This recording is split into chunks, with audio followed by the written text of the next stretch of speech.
Hello everyone, I'm Christine May Arsenal, and today I'll be discussing Article 4 and 5 of the Treaty of Paris.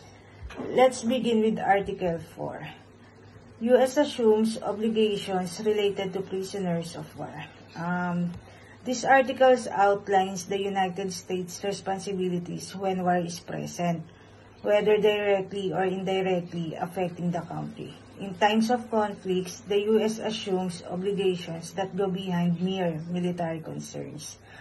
These responsibilities include humanitarian duties, such as ensuring the protections of civilians, offering refuge to displaced persons, and facilitating the safe return of foreign nationals caught in the conflicts.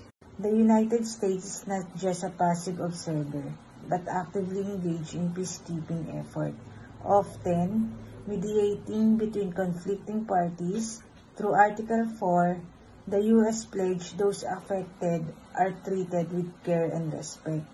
This can include logistic support, safety, or even conflict resolutions effort.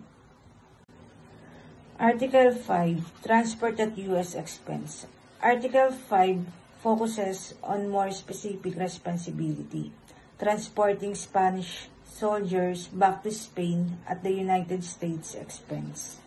Symbolic handshake between U.S. and Spanish flag.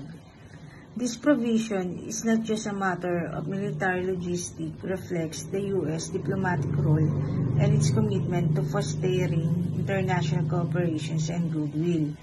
By taking on these financial and logistical responsibilities, the U.S. demonstrated its leadership and compassion, further cementing its position as a global power committed to peace and humanitarian assistance.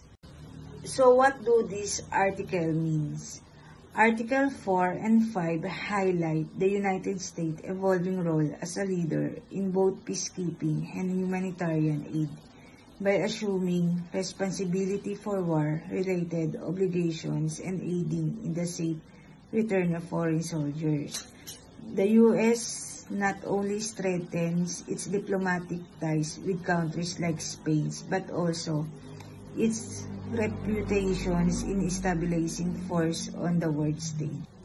A commitment to peace and responsibility. In conclusion, these two articles focus on specific obligations, reflects the broader principle of cooperation, compassion, and leadership that have shaped U.S. foreign policy throughout history. By taking on these roles, the United States reinforces its commitment to peace and its responsibility to assist others in times of need.